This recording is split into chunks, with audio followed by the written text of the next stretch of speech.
Forbes India presents Interface Design Guild.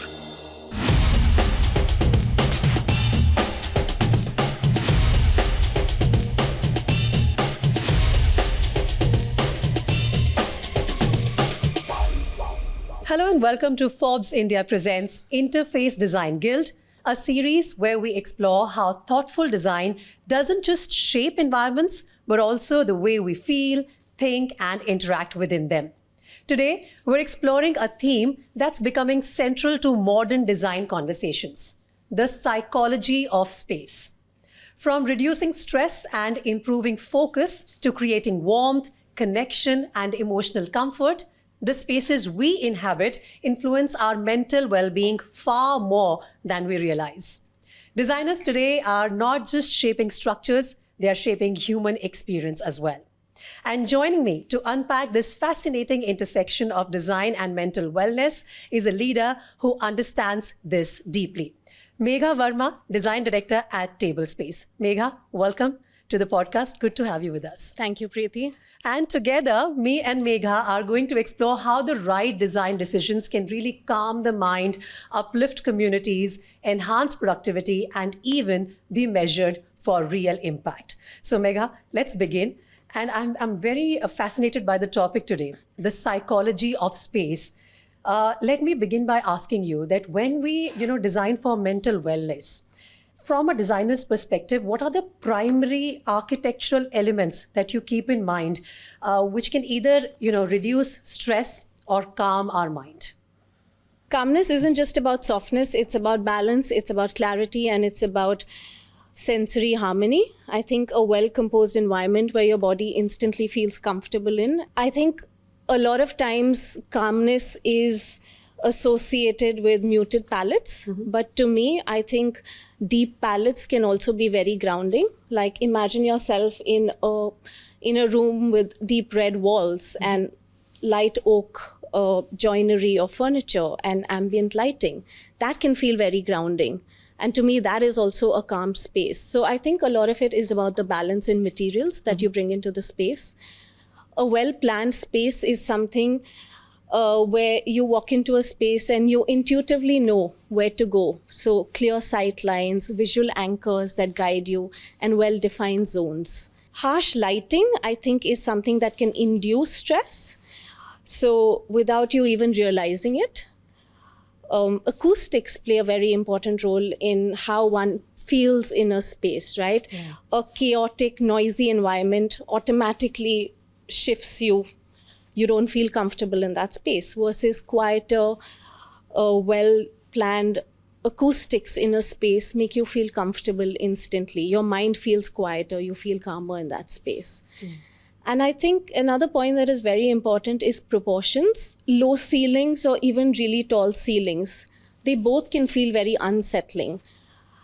Human-sized environments, right, where everything is at eye level is something that makes you feel comfortable. So I think taking all these little points into consideration can either sort of make you feel calm or can really stress you out in a space. So I think focusing very interesting insights on that point. But when we talk about common areas, when you're designing for areas which are like a lobby or breakout areas for general public, how do you encourage positive social interaction in those areas and reduce the feelings of isolation of the inhabitants there?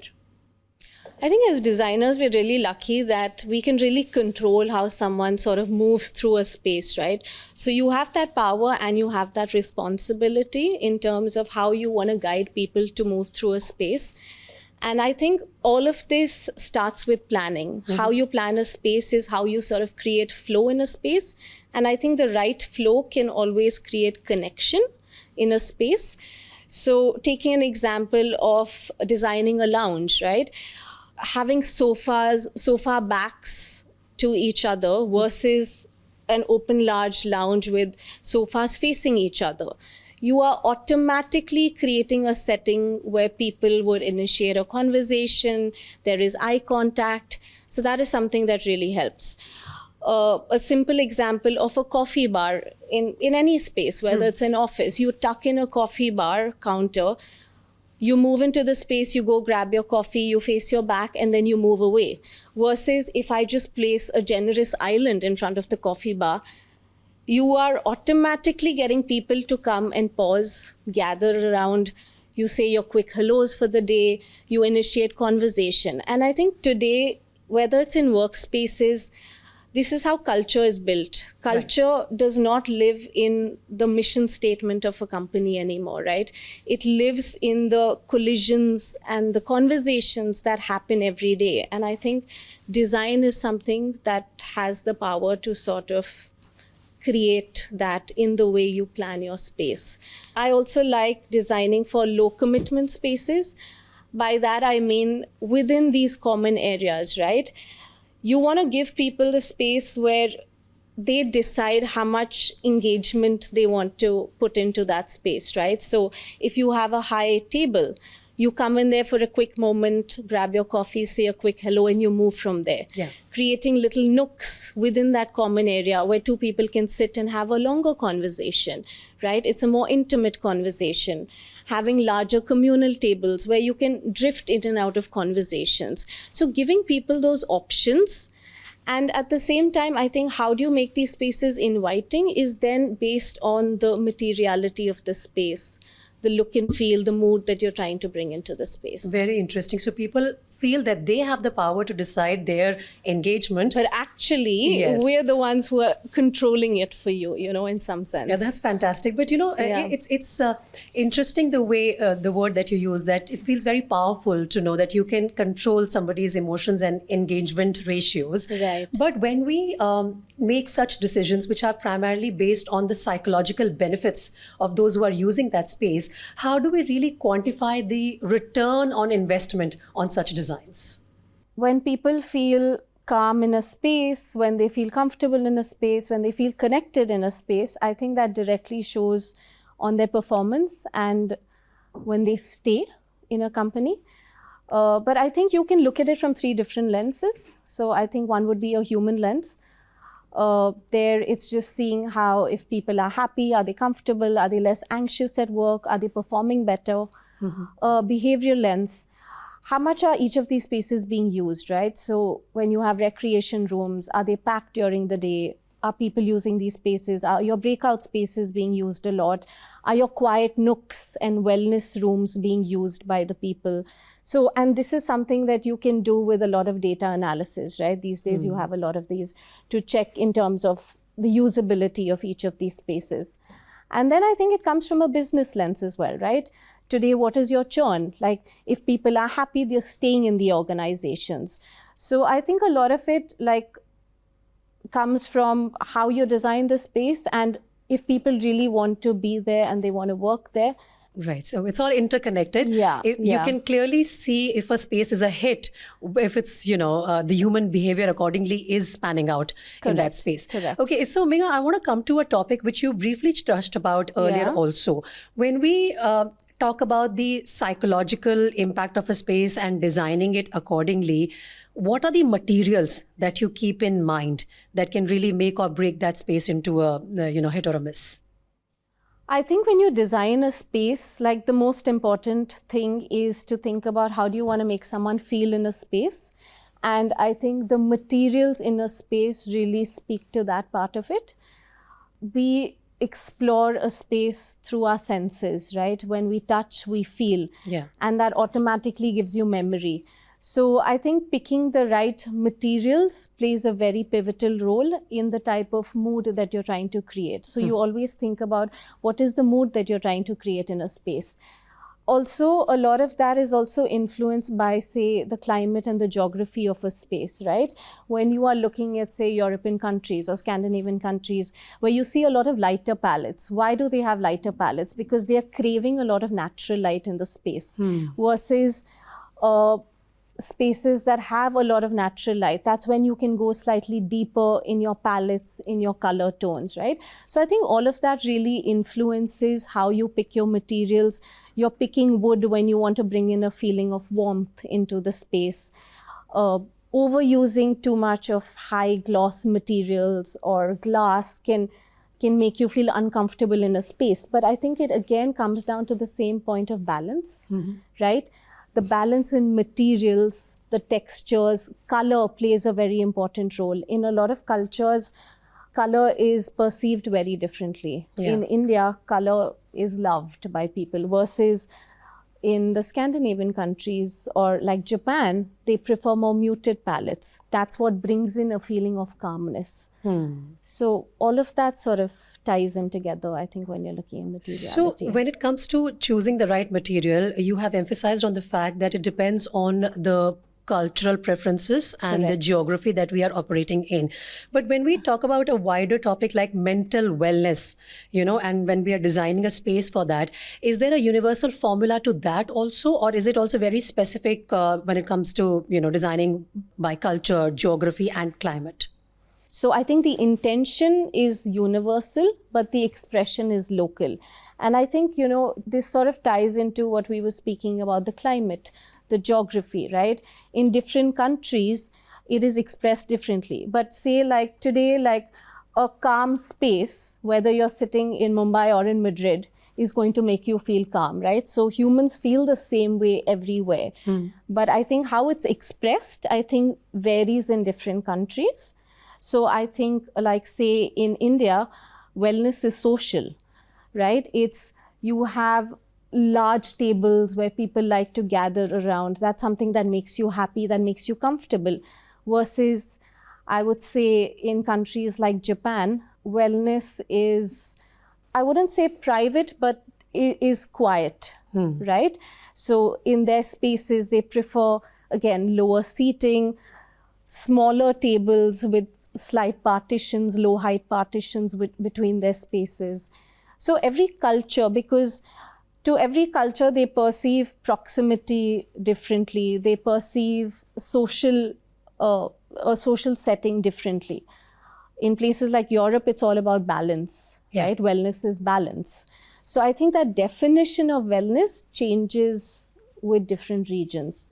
That's how I would see it. That's how designers go about designing the spaces. Yeah, specific. so therefore it shouldn't be, I feel like good designers, you can't bring in a global sense and put it everywhere. You have to understand the local rhythms and the culture of different spaces and then sort of mindfully bring that into the design of a space. Understood.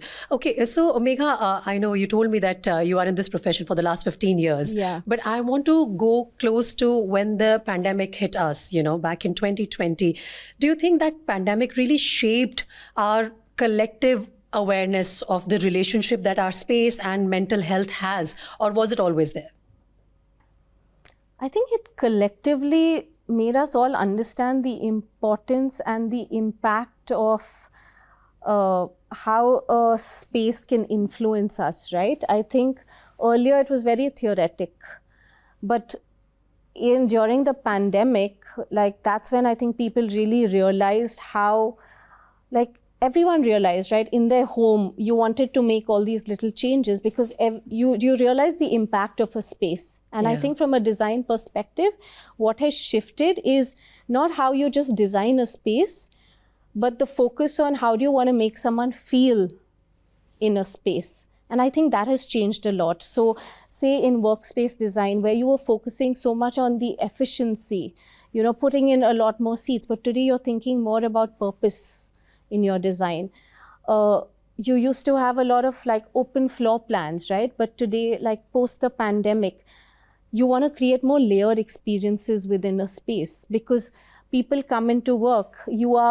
While you are with everyone else, you still want your quiet nooks, you want your quiet corners. So creating those layered experiences within a space. So I think all of that has sort of influenced the designing for flexibility within spaces, work points, giving people different options of different seatings within a workspace. So I think all of that has definitely been taken into consideration now. And I think today every person looks at it differently. Earlier, I feel like a lot of people would come into a space and you weren't really, I would say, mindful about everything that was around you, versus today, people know what sort of an impact it has on your mind and your wellness and your well-being. And therefore, being sensitive to all of this and taking that into consideration while designing your spaces is, I think, is an essential. It's a need of the hour. Yeah. So at this point, Megha, do you want to talk about certain tools or processes that you designers really use, when it comes to understanding human emotional response to a space? Are there certain tools and processes in place? I wouldn't say there are tools as such. I think processes is just understanding, like you see people in their existing environments and you see how do they maneuver through the space, how do they feel in different micro environments, and that sort of gives you a cue to then design it differently, understanding like how do you want to feel when you are in a wellness room, or how do you want to feel in an office? Do you want to feel energized? Do you want to feel calm? And basis that, you can then create the flow, you can pick the materials of the space, you can pick the colors of the space. And I think today also tools like VR really help, because we use that especially at work, where it gives people a glimpse of their space prior to them moving into the space. So when they put on that lens and walk through the space, you instantly know how they're feeling in the space, right? Are they feeling comfortable? Is that flow feeling okay? Are the colors too bright for them, right? So that sort of gives you an idea, and then that sort of helps you design better for them as you sort of move forward. Well, it's a fascinating world of designing spaces. Megha, thank you so much for joining us and sharing those insightful perspectives. Thank you so much, Preeti. Well, as you can see, today's conversation clearly reminds us that design is not just visual, it's emotional, psychological, and profoundly human. The way we build our workspaces, homes, and shared environments can either drain us or restore us, and thoughtful design has the power to make mental well-being an everyday experience. With that, we wrap up this episode of Forbes India Presents Interface Design Guild. I'm your host, and I'm signing off here, but I'll be back soon with more conversations that explore how design shapes our evolving world. Thank you for watching.